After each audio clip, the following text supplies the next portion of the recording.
Welcome to the Her Story Circle podcast, the podcast that brings you the extraordinary tales of everyday women who are changing the world.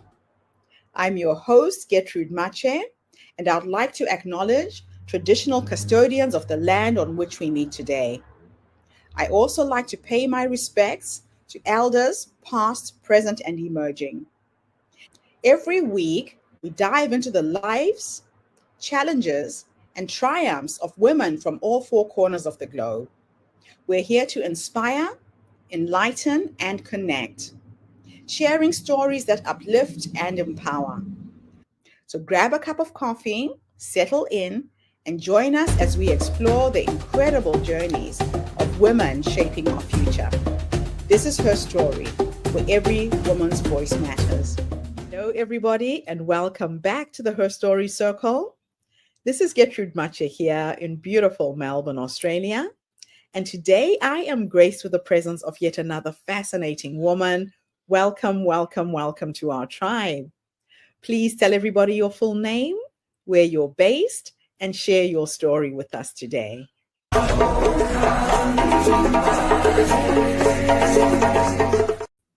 Hi, my name is Marcia Socas. I'm based in Windermere, Florida, which is just outside of Orlando. We live maybe about 15 minutes from Disney World, and my life's work lately has been about real estate. I have been a real estate broker for about 20 years and a real estate investor for that time as well.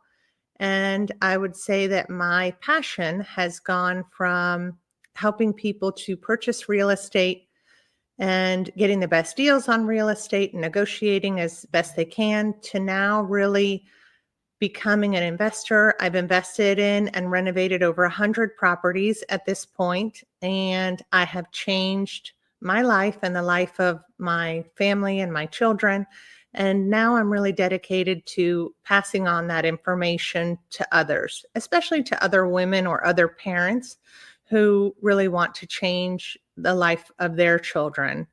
And the way this started, originally I wasn't even in real estate, which I guess is something important to know, because I think sometimes life takes us in different directions, and we can either choose to see that as a failure or as a growth. And my original career was in neuroscience. I was a neuroscientist, and it's something that it wasn't really for me. So I went back to school. I got a business degree. I went into hospital administration, which I enjoyed very much. But then when I was starting my family, I knew that I really wanted to be back home, close to my family here in Orlando. And so when I moved here, the position that I had in the hospital world didn't really exist at that time. So I needed to shift gears, and my mom was a real estate broker at the time, and I ended up getting my real estate license and working with her, which was a great way to raise a family and kind of have the baby with me at the office and be able to work together with my mom, which was also wonderful. And as he started to mature a little bit, he was, maybe just a little under 2 years old. I started really thinking about college plans for him. So now I had a couple of years of real estate under my belt, and I knew, how great it was for some of my clients. And there came a point where I had the money ready to purchase a prepaid college plan for him. At that time, that prepaid college plan was about $7,000. And I had raised some of the money myself, but I also had money from gifts that I had for him, his baptismal gifts or birthday gifts, things like that. And my parents were also providing a large chunk of it because they wanted to make sure that I had a college plan for him. And I remember there came the day where I was working, looking at property with my mom, and she started asking me about where I was in the process of getting the college plan set up. And I said, well, I have the money together. I need to just sit down and do it and fill out the paperwork. And she said, well, I have a different idea, and I just wanted to run it by you. And she ended up talking to me about buying a house with the money instead. She said you could use that same amount of money as a down payment and then rent the house out. And with the bit of extra money that you have over the mortgage, you send that to the prepaid college program and pay in monthly installments instead of all at once. And I thought, well, I had never thought of that before. So that is what I ended up doing. I thought through it, realized that it was a great plan, and it is something that I think one of the most important things in life is listening to others, because you can really learn from what they're teaching you. And that was a moment that really opened up my eyes quite a bit to just a totally different way of thinking. I had never really thought about money being used as an asset in that way, where you could purchase something that would then generate more money. So it was a really fascinating way for me to implement a different strategy in my life. And it led to many other properties after that. And it led to paying for my son's college program. And also, by the time he's 25, I'll have a house free and clear that I can, help him start his life with. And so he'll be starting at a very different point than what I was starting.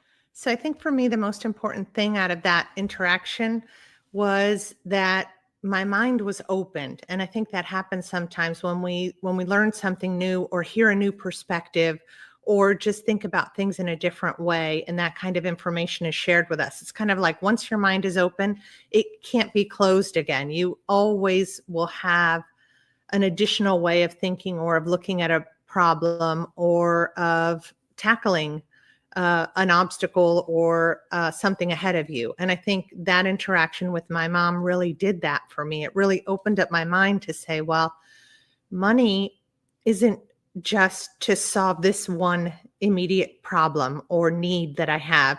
I can use it to create an asset or create some kind of situation where I can generate passive income and I can then own something that grows in value in and of itself.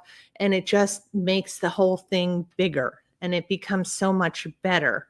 So I think that's what the house did in that situation, obviously by paying for the college fund and allowing me to then pay down the house. I was nervous, of course, at first to take on a mortgage, but over time, the rental amounts went up. The mortgage stayed the same because it was fixed.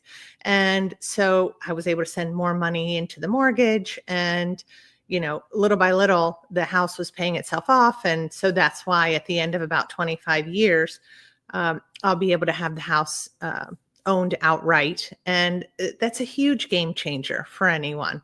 And so I think that mind-opening moment was pivotal for me. And I hope that I can open other people's minds to that too. After that, I've gone on to, as I mentioned, buy a lot of different properties. I have also involved my son, who was at the time a baby, but who's now 23 years old. I've involved him in fixing and flipping properties with me, establishing an Airbnb when he was away at college.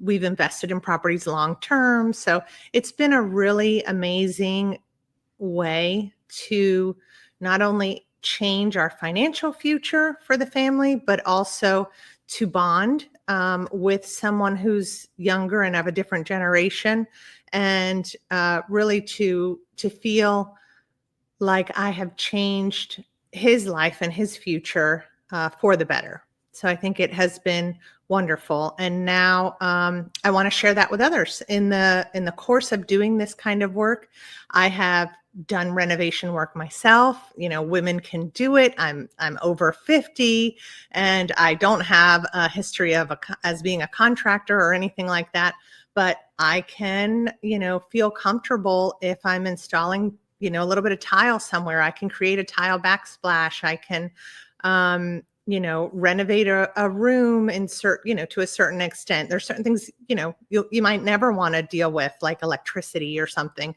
But there are things that you may be very comfortable just taking on yourself, and it's a lot of fun. It's very satisfying and rewarding. And I want other people to know you can do this. You don't have to do this all as one big, monumental thing. You can start with one small property. You can invest in it. You can do some of the work yourself. You can change kind of, the trajectory of what you have coming in terms of passive income. And it can just be so fulfilling. So now I do dedicate myself to talking to people about how to invest, and then separately, how to renovate in properties for yourself, and how to, create a legacy for your family and your future. Wow, absolutely fantastic. It's just fascinating how having your mom by your side as a Yeah. mentor, as a coach, has kind of changed the trajectory of Yeah. not just you, but your son's life as Yeah. well. Yes, Absolutely definitely. intriguing. Wow. You are so lucky to have your mother by your Yes. side guiding you along the way. I Yes, find and it I just, know not everyone has that, they don't have that opportunity, and so that's why I thought, well, I was blessed to have that, and to be able to share it with others is something that I feel is important, because like I said, once your mind is opened, no one can shut it again. Once you yes. start to look at things in a different way, it's so very helpful. So, why is it important for you to teach financial literacy and family legacy building? A lot of people just go into life, we fumble, we don't plan, we don't think about the future and building a legacy. Why is it important, do you think? I think because it has been so wonderful for me. And of Mhm. course, there's a time where all I was focused on was just, kind of like my tunnel vision. This is what I need Yes. to do for myself and my family, and everyone else can do whatever they, deem, that they should do. And if they don't have the information I have, then, that's not on me. And I feel differently about that now. I feel like there are things that we're not taught in school. There are things that if someone doesn't tell us, we won't know. And there are ways that we can really look at things differently and should prepare ourselves Mm, to be more financially literate, because it helps everyone. There's enough of all this to go around for everyone. There's enough real estate, there's enough, deals, there's enough everything, and it can really just help people, if they want to try to step into this arena. yeah, yeah. So, what was your biggest challenge when transitioning from real estate, from a realtor to a real estate broker and investor? So, I don't know that I can fully answer that question, because I still sometimes, do my real estate on, I'm balancing both still. And part of Mm, it is because, as I mentioned, my mom was a real estate broker before me. And so we kind of have this really nice, circle of people here in Central Florida that, I'm yes. sometimes selling a home to someone who's third generation client of ours. And so I Wow. don't think I'll ever give up that part of things, because it is so Mm, nice to be able to work with people who, whose family you've worked with. And everything's kind of word of mouth kind of thing. So I haven't fully transitioned. I think I still learn a lot sometimes from my clients in the ways, they want to approach a deal or negotiate, or they keep me on my toes because I have to do a lot of analysis for them. So I haven't really transitioned fully, but I would say that my time is a little bit more my own when I'm just working on one of my own investments. It's kind of one of those things when you were a kid and it was like a Saturday morning and you would wake up early, or you had something fun to do that day. That's the way I wake up when I'm doing a renovation. Like, I wake up so early and so energized, and I just can't wait to take the picture before at the start of the day and then take a picture at the end of the day. And it's so personally satisfying to change something with your own hands. Yeah, yeah, that is just awesome. Now, how has working with your son on these real estate projects impacted your family dynamics and Yeah. legacy? That has been really wonderful. It's allowed us to kind of have a different type of communication and relationship. It's not just about because a lot of times when they're younger, it's about, well, how was school today? And, how are you doing in this class? Or, how, you go to their sports games, but it's all very kind of kind of, I don't know, straightforward, that conversation, and kind of, it gets kind of repetitive. And I think when you add something different into the mix, that you're actually doing a project together. It's not that you're the parent checking on how they're doing. You're actually working on something together. It creates a different dynamic, and it's a lot of fun. So I have enjoyed very much being able to kind of, obviously I had to teach him how to analyze a property and how to think about an investment. But when it came to certain things like, installing plank flooring on a condo that we were flipping together when his university was closed, due to COVID, they were closed for a long time. And so there Right. came a point where, after we did all the stay-at-home stuff, the university was still closed, but then I was like, we're not doing anything. So we flipped a condo in that time together, and working on those projects together was a lot of fun. So it changed the dynamic to one that is just really very collaborative, and very, it's just a much deeper bond. Like it's a really nice way to communicate and work together. It's fascinating because when I was building my real estate business, my son was 16 at the time. Yeah. And we were doing exactly the same thing. I learned to jib walls. I learned to Yes. paint. I learned to do all this stuff. Yeah. And he bought his first car working with me because I would pay him for his time. And yeah, It's it's so been amazing. wonderful. Yeah. Yeah, people need to know that there's different ways of bonding with your children. Yes, exactly. That is so true. And you see them in such a different way, and they blossom in a way because they take pride, just like we take pride when we do something, physical with our hands and we change a space. They do too. And Yeah, it really changes things quite a bit. it is transformational. Yeah. So, what advice would you give families wanting to build wealth through real estate, but with limited resources? I would say, in my opinion, stay away from the whole, you know, build an empire with no money down, get rich quick overnight. All those things that Yes. try to get you to, just send me $30 for this course, and you'll buy real estate with no money down.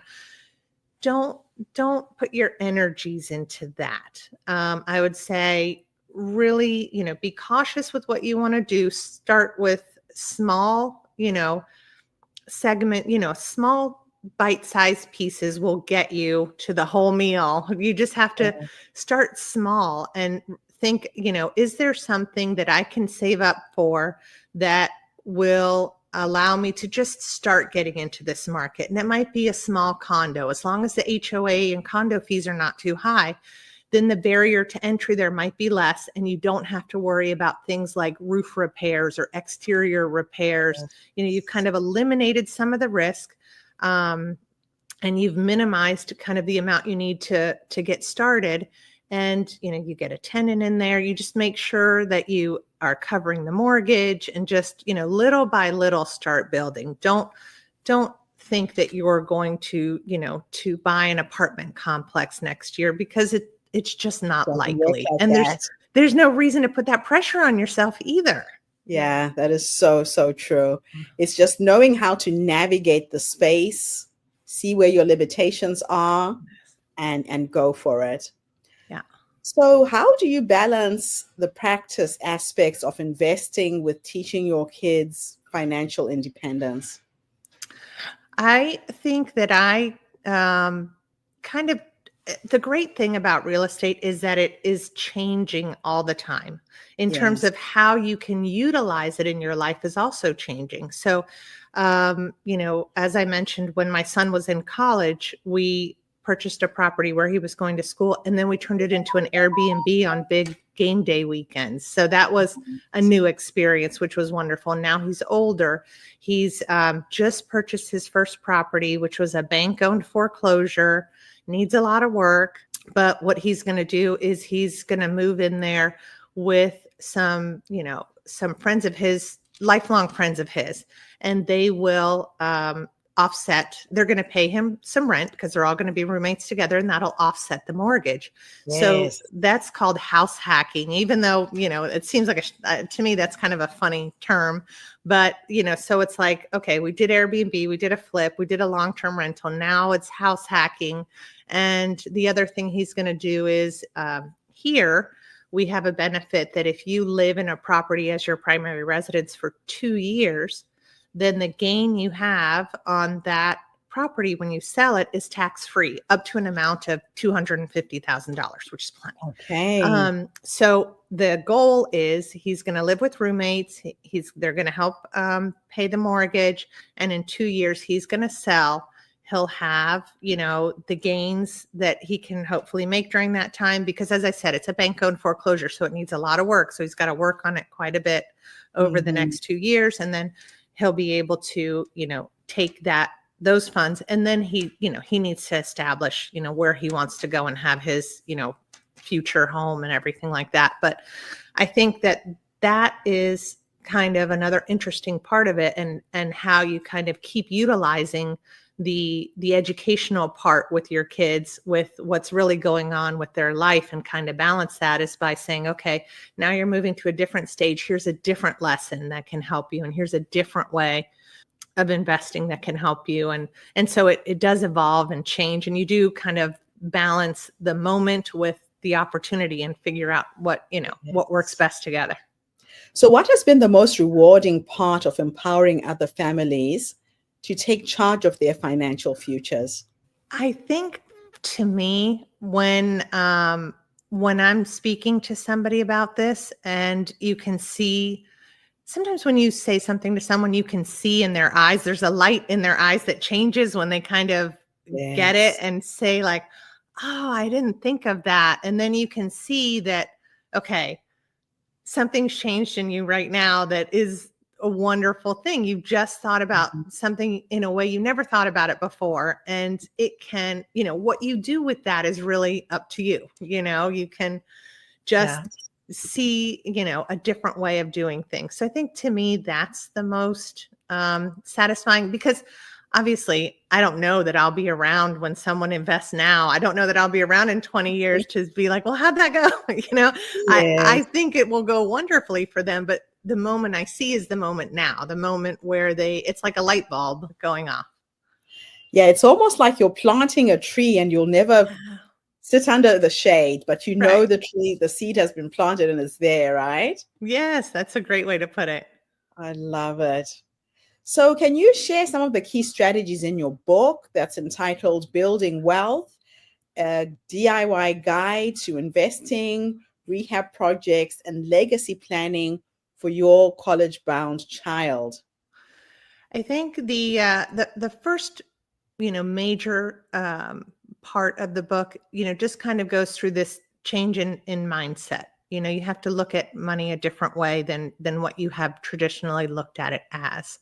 Mhm. And then I think, as part of that, and something I think people often overlook because they want to just get to the meat of things and the end of things, but I think the planning is so vitally important. And by planning, I mean taking time to really think about what are your goals and writing them down. I have found there to be such a Mhm. power in writing down my goals, Yeah. because then the things that are just wishes, kind of become, you know, bullet points and written down guideposts to how I can get to where I want to get. And then it becomes a strategy, and then it becomes a plan. And so it really just kind of helps to start there. So I think that part shouldn't be glossed over in lieu of, oh, here's how you analyze cap rate on a property. Like, yes, those are, Yes. you can get to formulas, you can get to other things, but if you don't first center yourself and write down your goals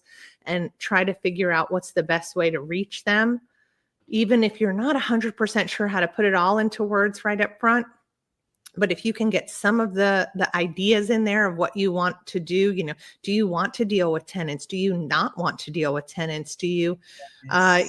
do you want to, you know, make a whole lot per month, or are you okay making a little bit per month, and maybe Yes. trying to get a few different properties? So that kind of thing is, I go through that a bit in the book and provide some worksheets and things, offline, away from the book, just free resources for people to Right. just kind of go through. But in terms of strategies in the book, I go through just long-term investing, flipping, analyzing property, a little bit about negotiating, certainly how to calculate all the major, factors and analysis points, how to establish an Airbnb. And I also go through, the whole house hacking and the tax, a little bit on taxes. I'm not a tax accountant, but I have learned so much about how there's this whole kind of, I don't want to say game. I don't want to say taxes are a game, but there's a whole world of taxes out there. And if you don't know the rules to that the others are playing by or that are set, then you lose. Yes. And so you just have to educate yourself as to what are the rules. Don't break the rules. You don't, just know the rules so that you know how to utilize them, because Yes. otherwise you lose out on a lot. And that comes from a lack of knowledge and education, because it's not readily available to us.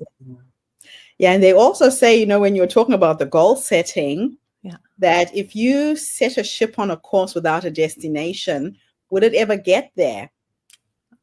So just writing Good it down, point. you're kind of Yeah. putting the coordinates. This is where I'm going. This is what Yes. I'm aiming for.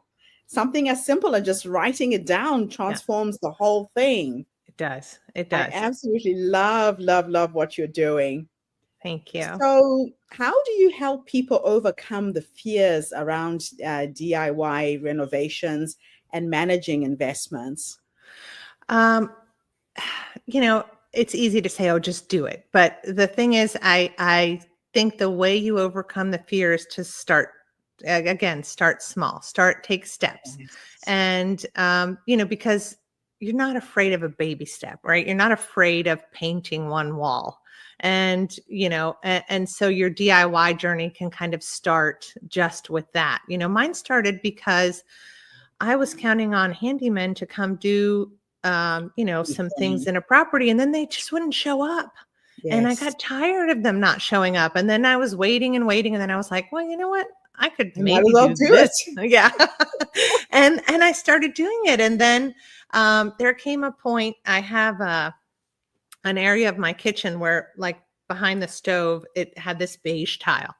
Right. And it's not a huge area. It's just kind of, the stove is a little bit separate, and it just had this beige tile in the back. And I lived in this house for 14 years before the day that I decided, this is my house. I can change that tile if I don't like it. Oh, And wow. I took down the tile. We put a piece of drywall, and I added this beautiful Spanish style tile that fits me, my personality, my culture. And Yeah. now when I walk in the kitchen every day, I'm happy. Like, I just see Yeah. it. It's a kind of a blue color, and it makes me feel good. And I think there's so much that comes from that small act, because now this isn't a house that I'm living in.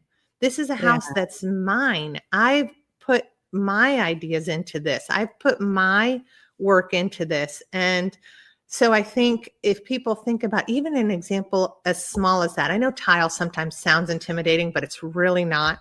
But it can be, even like I said, just painting one wall, anything that allows you to take power over your own space really can change the way you feel every time you walk in there.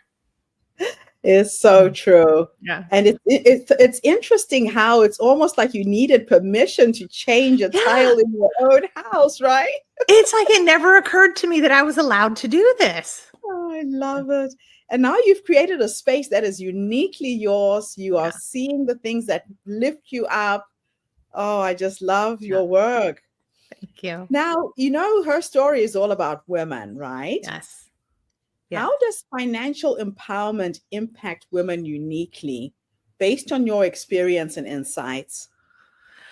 That's an interesting question, because I think that it's just one of these things where, you know, women haven't traditionally been the ones, now is certainly different than the past, right? Women are breadwinners much more than previously, but I think Yeah. sometimes women are more timid than they should be. Let me put it that way. And I think that women have a very unique opportunity to really change things for their children by setting goals and working to make them happen. I think Mm. it's something that women need. I don't want to say a little more encouragement, but I feel like sometimes we are just more timid and we don't want to take the Mhm. risk so much because Yeah. I think women really like to accomplish a thing. We really like, okay, if what I need is this college plan, I have the $7,000 for it.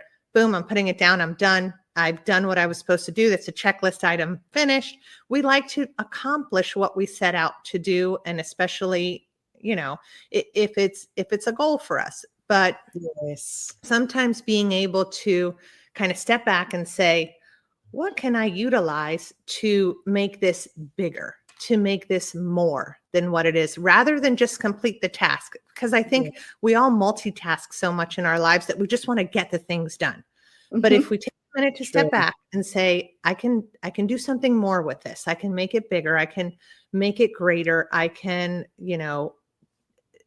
do something, then it can turn out for the better. Yeah, we just need to learn it. It's where do you start? Where do you get the guidance? Right. So, what were some of the setbacks or failures that you encountered along the way, Sure. and how did you overcome them? So the good thing about real estate is that as long as you have time on your side, you will Mhm. end up okay. So even when, things kind of crashed in, 2007, 2008, around then, a lot of the houses were, upside down in terms of value, but I still had tenants in them. So I stopped worrying about what the news told me or what the computer told me, Wow. were the values on these houses. And I just thought, well, this is another month where the mortgage got paid. I'm thankful Yes. that happened. Tenants are still there. We're fine. And, over time, those values have all kind of come back. So I think I've had the benefit of time, and I encourage people to kind of think of these things as long term, because you can really get hurt if you have a very short timeline and then something does happen to the economy. So I would say that has helped me avoid some typical setbacks that other people had, just Right. because I was fortunate for having those tenants there.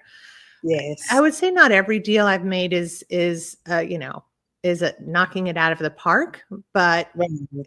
it's okay. It's okay if I just make a little bit, but I've, you know, renovated this property and it's a better space for someone else. That's okay too. I haven't, Yeah. knock on wood, I haven't ended up, negative. So I haven't had an issue with that. I've missed out on some deals, perhaps, has not been great, but sometimes you just say, okay, well, if it wasn't You meant to can't be, win them I don't all, know right? why. That's right. Yeah. You can't win them all. Yeah. You just have to be so philosophical about these things Yes. sometimes. Yes. So, how do you see real estate investing evolving, especially with rising property values and the changing economic conditions? So I think that right now we're in kind of a unique point where prices are high in our area. Prices are pretty high. Inventory has risen because a lot of buyers have hesitated on purchasing because they feel like the interest rates are going to come down, but they haven't yet. Okay. So you have inventory rising, which typically means the prices should go down. But right Yes. now we're in this interesting point where sellers still don't want to lower their price. They still kind of think, well, prices have gone up so much over time. And if someone sold their house on my block 3 months ago for this price, I should be able to ask more now, because that's the way things have been over the past couple of years. So I think we're at Yes. a point where now there's going to have to be a shift happening where sellers are going to have to realize that with this much inventory, they do have to cut prices, and Right. buyers are now able to negotiate more. I have noticed with many of my buyers now, the way we write offers is different, rather than kind of giving the seller everything they want. Oh, no inspection period more than like 2 days, no appraisal contingency, or we'd be willing to pay above appraisal. All that has kind of subsided in our area, at least. Now it's okay, we want a standard inspection period. It is, of course, contingent on appraisal. We may even ask for some closing costs back from the seller.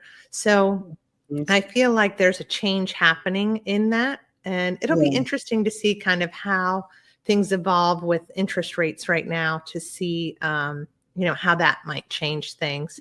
And the other thing, by the way, that's interesting is I've seen a lot now about these new loans. They're called DSCR loans. Okay. And what they involve is it's almost scary, because it's almost going back to a different time where there was no income verification.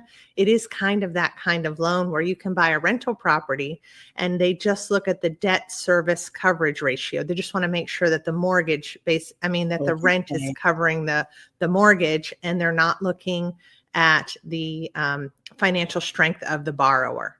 So I think more people will invest that way, using that type of loan, if they can Right. find a home, if they can make that rental rate, higher than what they need it to be for the mortgage. Yes. Um, so it's kind of interesting to see a resurgence of, that kind of no income verification loan. And I wonder where that's going to lead. Heading. So, what are some beginner-friendly DIY projects that families can undertake to increase their property values? Oh, that's a great question. Mm, So I think that some of the things that have been really effective for me, in terms of, just kind of low cost ways of updating a property, the new luxury vinyl plank flooring that's out is so easy as a DIY project, because it's all click and lock, and it's a floating floor. It can go over, if you have tile that's all the same level without any issues, you can go right over it in many cases. And it is something that can change the look of a space and kind of unify the flooring throughout a space really nicely. It's not right. very expensive, easy to do. It just takes a little bit of patience and looking at the instruction guide to make sure that kind of how the click and lock system works. Another Yes. thing is, definitely using things that are helpful in terms of, well, you mentioned specifically raising value. So I will say what raises value are also things like, if you have an old bathroom vanity, it's so Yes. inexpensive to put in a new one.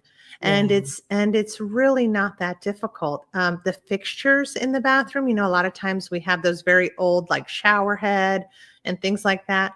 And Can be I did replaced. Yes, they can be replaced so easily on Amazon. The pricing for these things is so good.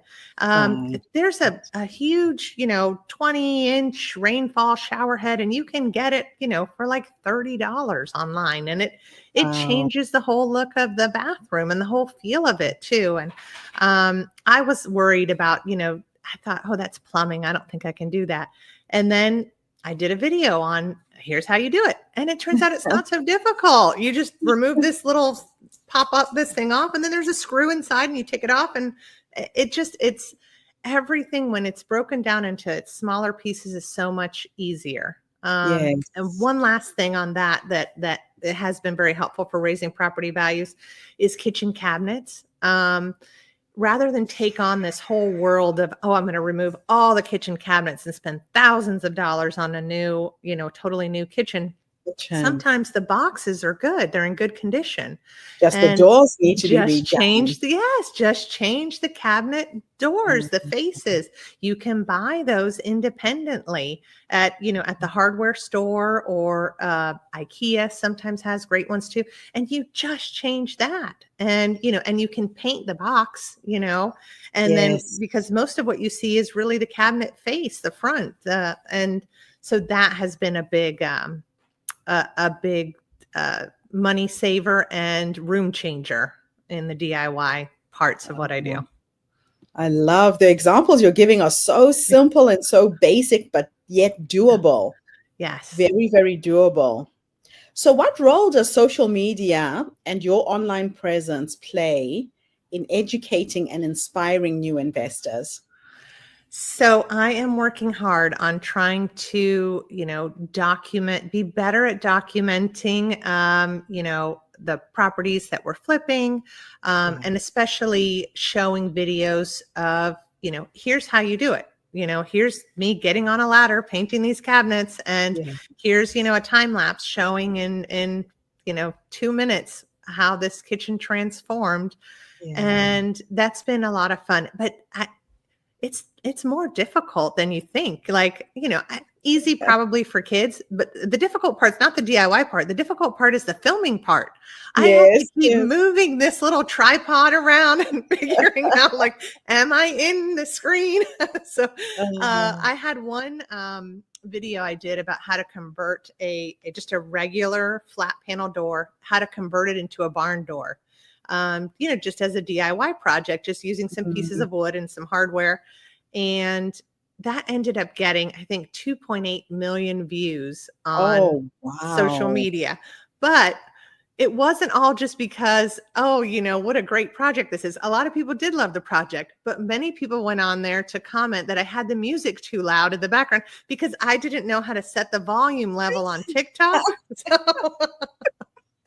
So I am on social media. Not all the videos are perfect because, I am getting that part down. But, if you just watch it on mute, maybe the volume of that particular video, music won't bother. But yes. But I think that's what makes you real as well. You're just being you. You're just an amazing woman who's putting yourself out there. You're not an expert videographer, but you want to share your knowledge.